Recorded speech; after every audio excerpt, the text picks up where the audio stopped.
Hello dear student, welcome back to my YouTube channel Shivam Study Knowledge. Student, आज की इस video में हम क्लास 12 गृह विज्ञान यानी होम साइंस के जितने भी स्टूडेंट हैं और इस बार 2024 बोर्ड परीक्षा में होम साइंस का पेपर देने वाले हैं, तो हम उनके लिए लेकर आए महत्वपूर्ण बहुविकल्पीय प्रश्न यानी सबसे ज़्यादा इंपॉर्टेंट ऑब्जेक्टिव क्वेश्चन आज की इस वीडियो में हम आपको बताने वाले हैं, जो आपके 27 फरवरी 2024 में 99% यही सारे प्रश्न आएंगे जो आज के इस वीडियो में हम आपको बताने वाले हैं। तो होम साइंस के जितने भी विद्यार्थी हैं पेपर देने वाले हैं, आज की इस वीडियो को देख लें और अपना जो 20 नंबर आपका पूछा जाता है ऑब्जेक्टिव क्वेश्चन का वो कंप्लीट कर लीजिए। तो चलिए शुरू करते हैं और आज का ये इंपॉर्टेंट वीडियो देखते हैं लास्ट तक। यहाँ पर देखिए, सबसे पहला जो क्वेश्चन पूछा गया है होम साइंस का, क्या पूछा गया है ये देखिए। सबसे पहला प्रश्न पूछा गया है कि मनुष्य के लिए जीविका है। ये सारे क्वेश्चन आप टेस्ट के रूप में भी ले सकते हैं। आपने अभी तक होम साइंस के जितने भी क्वेश्चंस को तैयार किए हैं उसको क्या कीजिए, आप टेस्ट के रूप में हमारे बताने से पहले इसका आंसर बता दीजिए हमें कमेंट में। क्या है, तो इसमें देखिए मनुष्य के लिए जीविका क्या है। ए आपका एक साधन तथा व्यवसाय, बी जीविका द्वारा व्यक्ति अपने मूलभूत आवश्यकताओं की पूर्ति करता है, या सी क्या है जीविका द्वारा व्यक्ति अपने जीवन शैली निर्धारित करता है, या डी उपयुक्त सभी। तो पहले का जो आपका राइट आंसर हो जाएगा वो आपका डी हो जाएगा। क्या हो जाएगा, यानी ये तीनों चीज़ें हो जाएंगी जो मनुष्य के लिए जीविका का आधार है। समझ में आ गया। ये सारे होम साइंस के मोस्ट इंपॉर्टेंट क्वेश्चन है। उसके बाद में देखिए दूसरा क्वेश्चन क्या पूछा गया है। वर्तमान समय में सर्वोच्च न्यायालय के क्या है, वर्तमान समय में जो सर्वोच्च न्यायालय ने किसी क्या है तीसरे लिंग को मान्यता दी है, ये आपको बताना है। तो यहाँ पर आपके पास ऑप्शंस में 4 ऑप्शंस हैं, यानी विकल्प में आपको 4 ऑप्शन से बताइए। तो इनमें से जो आपका राइट आंसर हो जाएगा दूसरे का आपका बी हो जाएगा। क्या हो जाएगा, पार जेंडर या ट्रांसजेंडर हो जाएगा। क्या है, सर्वोच्च न्यायालय ने तीसरे लिंग की मान्यता, आंसर बी हो जाएगा राइट आंसर। समझ में आ गया। होम साइंस के स्टूडेंट हैं आप, बुक किससे भी क्या जो आपका क्वेश्चन बैंक और बुक है उससे भी सारे क्वेश्चंस को आप तैयार कीजिए। और हमने टॉपिक का भी वीडियो बना रखा हूँ, आपने नहीं देखा है तो जाकर तैयार कर लीजिए। टॉपिक बहुत ही ज़्यादा इंपॉर्टेंट है जो आपके होम साइंस को तैयारी को क्या है अच्छे से कंप्लीट करेगा। तीसरा क्वेश्चन है उद्यमी व्यक्ति का लक्षण या विशेषता है। जो उद्यमी व्यक्ति होते हैं, उद्यमी व्यक्ति तो आप समझ ही रहे होंगे कि क्या होता है। उद्यमी यानी जो क्या है ज़्यादा उद्दंड मचाते हो। तो उद्यमी व्यक्ति का लक्षण या विशेषता है क्या है, देखिए उपयुक्त सभी, कठोर परिश्रम करने वाले, तत्पर रहना, अपने कार्य के लिए वित्त आवश्यक सामग्री, व्यक्तियों तथा क्या समय के प्रबंध में दक्ष होना, या संभावित जोखिम को उठाने की क्षमता तथा साहस। तो जैसा कि हमने बताया उद्यमी व्यक्ति का लक्षण, तो तीसरे का आपका डी राइट आंसर हो जाएगा। इनमें से किसी का भी ऑप्शन आपको गलत लगे तो कमेंट में हमें जरूर बताइएगा कि सर इसका आंसर ये नहीं ये होना चाहिए। समझ में आ गया। चौथा देखिए, आहार विशेषज्ञ द्वारा निभाई जाने वाली जिम्मेदारियां क्या है। जो आहार विशेषज्ञ है इनमें आप देख लीजिए, ऑप्शंस में ए है आपका क्या है रोगी के, यहाँ पर देखिए ऑप्शन ए है आपका रोगी की पोषण संबंधी स्थिति का सही मूल्यांकन करना, बी है स्वास्थ्य समस्या को ध्यान में रखकर आहार तथा पोषण की सुव्यवस्था करना। उसके बाद में देखिए सी है आपका रोगी की पोषण संबंधी देखभाल की सही योजना निर्धारित करना, या डी उपयुक्त सभी जिम्मेदारियां। तो यहाँ पर देखिए जो आपका चौथा नंबर क्वेश्चन है इनमें से जो आपका राइट आंसर हो जाएगा यानी सही विकल्प हो जाएगा वो आपका आंसर क्या हो जाएगा स्टूडेंट, आंसर डी हो जाएगा। उपयुक्त सभी जिम्मेदारी यानी तीनों को आपको करना पड़ेगा। उसके बाद में देखिए चाहे पांचवा प्रश्न देखिए होम साइंस का, सिरा द्वारा घोल के रूप में दिया जाता है। क्या दिया जाता है, सिरा के द्वारा। तो पांचवे का आपका डी हो जाएगा। इसको आप आराम से पढ़ लीजिएगा क्योंकि वीडियो क्या है ज़्यादा लंबा हो रहा है। इसको क्या है वीडियो को थोड़ा लंबा भी हो सकता है और लंबा होगा क्योंकि हम सारे इंपॉर्टेंट क्वेश्चन को बताने वाले हैं आपके होम साइंस के, तो काफ़ी ज़्यादा इंपॉर्टेंट वीडियो है, तैयार कर लीजिएगा। होम साइंस आपका काफ़ी अच्छे से क्या है कंप्लीट होगा। और फिलहाल स्टूडेंट जैसा कि मैं आपको एक बताने वाला हूं कि मैं होम साइंस का टीचर नहीं हूं, जैसा कि मैं हर वीडियोज में बताता हूं होम साइंस का मैं टीचर नहीं हूं। काफ़ी जो हमारे विद्यार्थी हैं जो होम साइंस को क्या है लिए हुए हैं उनके लिए हम इंपॉर्टेंट क्वेश्चन बता देते हैं कि इसको आप तैयार कर लीजिए। लेकिन आप एज ए टीच क्या है आप क्वेश्चन को तैयार कर लीजिए और आप क्वेश्चन बैंक ले लीजिए, उससे भी आप तैयारी कीजिए और ज़्यादा से ज़्यादा मॉडल पेपर को भी हल कर दीजिए जो आपके बोर्ड ने जारी किया हुआ है। तैयारी को अपने बेटर बनाइए। समझ में आ गया। उसके बाद में देखिए पांचवा जो पूछा गया कि सिरा द्वारा क्या है घोल के रूप में दिया जाता है, क्या दिया जाता है। तो इनमें से क्या दिया जाता है, आंसर डी हो जाएगा। क्या है, जल द्वारा जल तथा इलेक्ट्रोलाइट्स को घोल, अमीनो एसिड का घोल, संपूर्ण रक्त का प्लाज्मा, यानी इनमें से डी आपका राइट आंसर हो जाएगा। अगला प्रश्न है 6 नंबर देखिए क्या है, अतिपोषण की समस्या का कारण है। क्या कारण है? आहार संबंधी आदतों तथा जीवन शैली में परिवर्तन, शारीरिक श्रम का घट जाना, आवश्यकता से अधिक आहार ग्रहण करना, या डी उपयुक्त सभी कारण। तो फिलहाल इनमें से जो राइट आंसर हो जाएगा स्टूडेंट, जैसा कि मैंने बताया, जहां पर आपको डी लगे वो आप लगा दीजिए टिक। उपयुक्त सभी कारण हो जाएंगे जो अतिपोषण की समस्या का कारण है। अगला क्वेश्चन है हमारा 7वां नंबर। देखिए क्वेश्चन बहुत ही ज़्यादा इंपॉर्टेंट है और कम से कम अपने 2 फ्रेंड्स के पास यानी 2 दोस्तों के पास जरूर वीडियो शेयर कीजिए ताकि उन्हें भी हेल्प हो सके। उसके बाद में देखिए 7वां क्या है, क्वाशियोरकर तथा मैरेस्मस नामक रोग है। क्या रोग है? अतिपोषण के कारण प्रोटीन की कमी से, क्या कोशियोसिस तथा प्रोटीन एवं ऊर्जा की कमी में, मैरेस्मस और प्रोटीन की कमी के कारण, ऊर्जा की कमी के कारण। तो यहाँ पर आपका निसंकोच आपका वी राइट आंसर हो जाएगा। क्या हो जाएगा? बी आपका करेक्ट आंसर हो जाएगा 7वें नंबर प्रश्न का। अगला प्रश्न देखिए हमारा। देखिए बोर्ड एग्जाम में जो आपके होम साइंस में स्टूडेंट आपके शायद 20 ऑब्जेक्टिव क्वेश्चन पूछा जाता है। सबसे फर्स्ट में ही आपका बहुविकल्पीय प्रश्न पूछा जाता है, तो इसीलिए मैं ज़्यादा से ज़्यादा बहुविकल्पीय प्रश्न तैयार कर रहा हूँ ताकि जो आपका 20 नंबर है वो आसानी से आप पा सकें। देखिए आसान तो कुछ भी नहीं है, लेकिन आप मेहनत करेंगे तो सभी चीज़ें क्या है, आसान हो जाएंगी। 8वां है प्राथमिक जीवन। 8वां जो प्रश्न पूछा गया है, 8वां है कि प्राथमिक स्वास्थ्य केंद्र, देखिए जीवन निकल जाता है। देखिए प्राथमिक स्वास्थ्य केंद्र स्वास्थ्य देखभाल के किस स्तर के केंद्र हैं? यहाँ पर आपके पास 4 ऑप्शन हैं, देख सकते हैं। स्वास्थ्य देखभाल का प्राथमिक स्तर, स्वास्थ्य देखभाल का द्वितीयक स्तर, या आपका क्या है, स्वास्थ्य देखभाल का तृतीयक स्तर, या डी स्वास्थ्य देखभाल का अनावश्यक स्तर। तो यहाँ पर आपका ए राइट आंसर हो जाएगा। यहाँ पर स्वास्थ्य देखभाल का प्राथमिक स्तर हो जाएगा। क्या केंद्र है? प्राथमिक स्तर का। उसके बाद में देखिए 9 नंबर प्रश्न, खाद्य संसाधन के परिणाम स्वरूप क्या होता है? यहाँ पर ऑप्शंस में देखिए खाद्य क्या है, संसाधन के परिणाम स्वरूप क्या होता है, ये देख लीजिए। इनमें से मैं बता दूं तो यहाँ पर आपका डी राइट आंसर आया है, तो इनमें से आपका डी राइट आंसर हो जाएगा। जहाँ पर आपको लगे उपयुक्त सभी, ये सभी इनमें से कोई नहीं, उस पर आप टिक लगा दीजिए, आपका राइट आंसर हो जाएगा। जिसको नहीं आता है, मैं ये बता रहा हूँ, जिसको नहीं आता है डी वाले पर आप टिक लगा दीजिएगा। जहाँ पर भी ये पूछा जाए कि इनमें से सभी, इनमें से कोई नहीं, या ये सभी, या उपयुक्त सभी, तो उस पर आप टिक लगा दीजिए। जिनको नहीं आता है, ऑब्जेक्टिव क्वेश्चन का आंसर बोर्ड परीक्षा में नहीं देना आता है, ये वाला आ जाए उस पर टिक लगा दीजिएगा, आपका कंफर्म है। लेकिन जिन भी विद्यार्थी को क्वेश्चन का आंसर पूरा यानी विश्वास ही उनको आता है, वो टिक लगा दीजिएगा, आपको उस पर मिल जाएगा। उसके बाद में देखिए 10 नंबर क्वेश्चन, विभिन्न संगठनों क्या है, संगठकों को मिलाकर तथा संसाधित करके तैयार किए जाने वाले खाद्यों को किस वर्ग में रखा जाता है? यहाँ पर आपके ऑप्शंस में देखिए संश्लेषित खाद्य, चिकित्सीय खाद्य, क्या है, फार्मूला बद्ध खाद्य, या खाद्य व्युत्पन्न। तो 10 का जो आपका आंसर सी हो जाएगा, राइट आंसर हो जाएगा। ये देखिए 10 का आपका आंसर सी बिल्कुल करेक्ट आंसर है। उसके बाद में देखिए 11 नंबर, निम्न में से खाद्य पदार्थों के भौतिक संकट हैं। क्या है? पत्थर, बटन, कील, या ये सभी। तो 11 का भी आपका डी हो जाएगा भैया। क्या हो जाएगा? 11 का आपका डी राइट आंसर हो जाएंगी।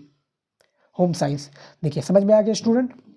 होम साइंस की ज़्यादातर बच्चियाँ ही होती हैं, और होम साइंस तो क्या है, लड़कियां ही सारी लेती हैं इस सब्जेक्ट को। तो आप लोग तैयार कीजिए क्वेश्चंस को, और क्या है, और भी सब्जेक्ट मॉडल पेपर को, टॉपिक को तैयार कीजिए जो आपके ज़्यादातर आपके ऑब्जेक्टिव क्वेश्चन ही इंपॉर्टेंट, उसमें अहम भूमिका होती है। कॉपी की शुरुआत भी इसी से होती है, तो इसको आप ज़्यादा से ज़्यादा तैयार कीजिए। और होम साइंस 70 नंबर का होता है, तो इसको भी आप कंप्लीट कीजिए। 12 नंबर प्रश्न है, खाद्य सुरक्षा प्रबंधन प्रणाली है। क्या है? खाद्य सुरक्षा प्रबंधन प्रणाली क्या है? 12 नंबर आपका प्रश्न है। 12 का आपका डी हो जाएगा, उपयुक्त सभी हो जाएगा, यानी ये सारी चीजें जो एक खाद्य सुरक्षा प्रबंधन की प्रणाली है। समझ में आ गया। 13 नंबर प्रश्न देखिए, यहाँ पर देखिए 13 नंबर, शैशवावस्था की अवधि है जन्म से लेकर 3 वर्ष तक। ये हमने जो क्वेश्चन है शिक्षा शास्त्र के जो हमारे स्टूडेंट है, उसमें हमने ये क्वेश्चन के बारे में ज़्यादातर बताया है। जो आपके शिक्षा शास्त्र है उसमें सारा क्वेश्चन हमने काफ़ी बार बताया है कि शैशवावस्था की अवधि कितनी है। तो ये आपका जो राइट आंसर हो जाएगा, आंसर इनमें से आपका क्या है, 13 का डी हो जाएगा। ये देखिए जन्म से लेकर 2 वर्ष तक शैशवावस्था की अवधि है। 14 नंबर प्रश्न है हमारा, क्या है, 2 से 3 वर्ष के बच्चों को डाटलर क्यों कहा जाता है? जो डाटलर है ये क्यों कहा जाता है 2 या 3 साल के बच्चों को? क्या है? क्योंकि वो मेढक की तरह फुदक कर चलते हैं, यानी फुदक फुदक कर चलते हैं, या क्योंकि वो हर समय रोते रहते हैं, क्योंकि वे अधिक बोलते हैं, क्योंकि उन्हें कोई नाम नहीं, क्या कोई नाम तो देना होता है। तो यहाँ पर जो आप राइट आंसर जो इसको, ये दिमागी क्वेश्चन भी इसको स्टूडेंट आप दिमाग के थोड़ा लगाएंगे, यानी अपना क्या थोड़ा आप माइंड लगाएंगे तो इसका आंसर आपको मिल जाएगा। तो यहाँ पर जो राइट आंसर हो जाएगा इनमें से आपका ए हो जाएगा। क्या हो जाएगा? क्योंकि वे मेंढक की तरह फुदक फुदक चलते हैं, 2 या 3 से बच्चों को डाटलर इसीलिए कहा जाता है। अगला क्वेश्चन देखिए 15 नंबर। देखिए, कुछ बच्चे अधिक संवेदनशील होते हैं। कौन से बच्चे? ऑप्शंस में देखिए, क्योंकि इनकी मूलभूत आवश्यकताओं की पूर्ति हो पाती है। बी है क्योंकि ये धनवान परिवारों से जन्म लेते हैं। सी है क्योंकि इनका परिवार संयुक्त परिवार होता है। या डी, बिना किसी कारण के ही अधिक संवेदनशील होते हैं।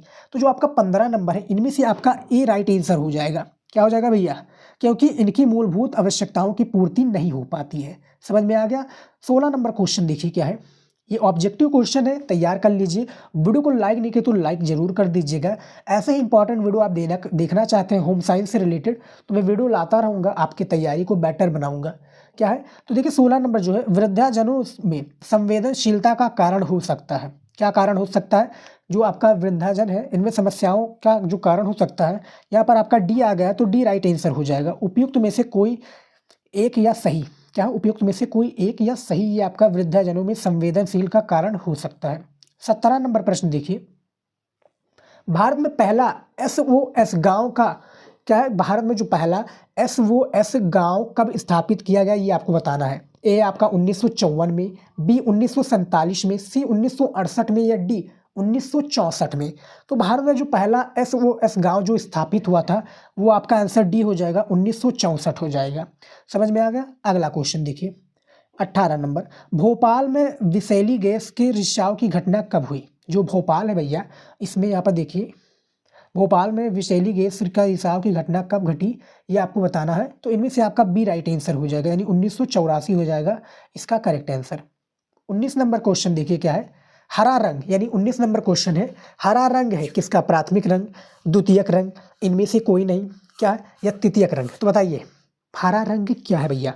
बताइए स्टूडेंट। इनमें से आपका डी हो जाएगा,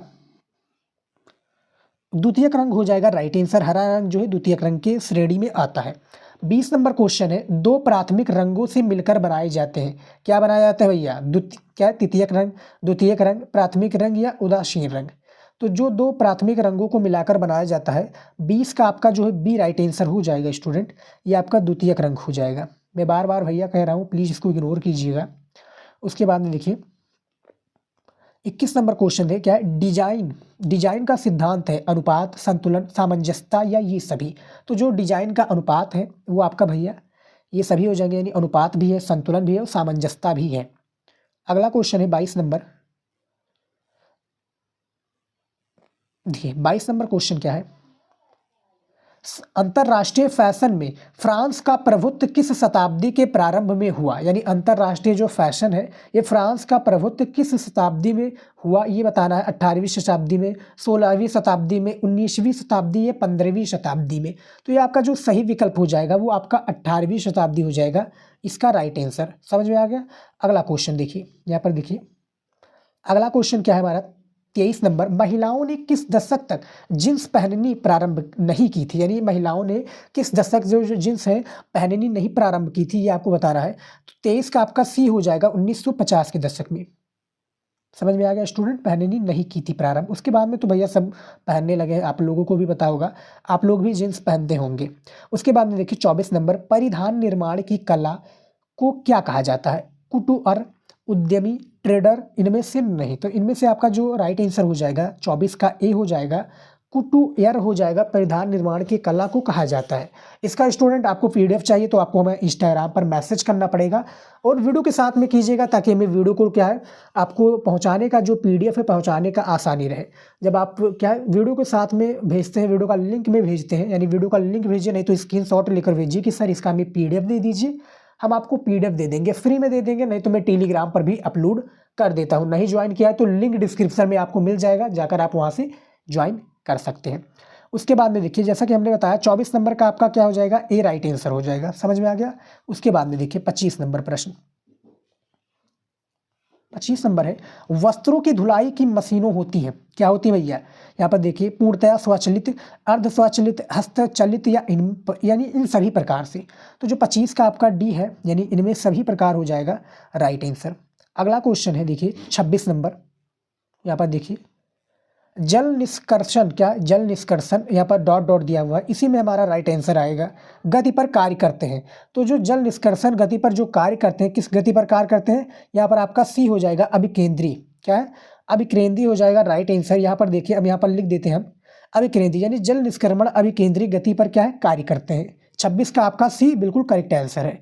उसके बाद में देखिए 27 नंबर प्रश्न, व्यावसायिक धुलाई घर, क्या है व्यावसायिक धुलाई घर में शामिल होते हैं, क्या होते हैं धुलाई, प्रेस करना, जल निष्कर्ष, क्या है जल निष्कर्षण या ये सभी। तो 27 का आपका डी हो जाएगा। यहाँ पर देखिए 27 का डी राइट आंसर हो जाएगा। जैसा कि हमने बताया थोड़ा आप माइंड भी लगाएंगे तो क्वेश्चन का आंसर आपको ईजिली मिल जाएगा। उसके बाद में देखिए 28 नंबर क्वेश्चन, उपभोक्ता की सामान्य समस्या है, क्या समस्या है, मिलावट की समस्या, खराब गुणवत्ता की समस्या, गलत तौर की, क्या गलत तौर और माप की समस्या या ये सभी। तो 28 का आपका डी हो जाएगा। जैसा कि हमने बताया ये सभी चीज़ हो जाएंगी उपभोक्ता की सामान्य समस्या। अगला प्रश्न है 29 नंबर, ये देखिए 29 नंबर क्या है, एग्रमार्क संबंधित है, यानी जो एग्रमार्क होता है ये संबंधित किस चीज़ से है, तो एग्रमार्क जो संबंधित है वो आपका कृषि उत्पादों से है। अपने क्या है जो बोरा आता है, आप लोग देहाती भाषा में जो कहते हैं ना बोरा, यानी जो थैला आता है जो भी खाद से रिलेटेड सामग्री, उसमें एग्रमार्क का दिया होता है। एग्रमार्क उसमें क्या है, उस थैले के उसमें यानी प्रिंटेड रहता है कि एग्रमार्क लगा हुआ है। उसके बाद में देखिए 30 नंबर प्रश्न, हमारा आखिरी प्रश्न है इस वीडियो का। देखिए बताइए निम्नलिखित क्या है वक्तव्य सत्य है या गलत है, यानी ये जो 4 विकल्प दिए हैं ये सत्य है या गलत है इसके बारे में बताना। देखिए ISI माई, क्या है ISI मार्क BIS द्वारा किया जाता है, ये है। बी है एग्रमार्क कृषि उत्पादों के लिए होता है। सी है सुरक्षा का अधिकार उपभोक्ता का अधिकार नहीं है, या डी वयस्क का एक उपभोक्ता संगठन का नाम है। तो यहाँ पर देखिए स्टूडेंट 30 का जो आपका ए वाला है ये आपका सत्य है, यानी ये वाला जो है आपका ये क्या है सत्य है। बी वाला है आपका जो है ये भी सत्य है, यानी जो बी वाला है ये भी आपका सत्य है। सी वाला आपका क्या है ये असत्य है, यानी जो सुरक्षा का अधिकार उपभोक्ता का अधिकार नहीं है असत्य है। उसके बाद में जो आपका डी वाला है ये भी आपका सत्य है, यानी इनमें से 3 सत्य है, सी वाला सिर्फ गलत है। समझ में आ गया। तो ये 30 हमारा प्रश्न था बाय शिवम स्टडी नॉलेज, यानी हमारे चैनल से जुड़ा था। तो इसको आप प्लीज़ क्या है फॉलो कीजिएगा, और चैनल को सब्सक्राइब नहीं किया तो कर लीजिए, इंस्टाग्राम पर फॉलो नहीं किया तो कर लीजिए। शिवम स्टडी नॉलेज हमारा क्या है चैनल का ही आईडी है, सब्सक्राइब कर लीजिएगा। फिलहाल स्टूडेंट आज की इस वीडियो में इतना ही था, हमने सारी चीज़ें बता दिया है जो गृह विज्ञान से रिलेटेड है। तो आज की इस वीडियो में इतना ही, मिलता है नेक्स्ट वीडियो में नए टॉपिक के साथ। जय हिंद।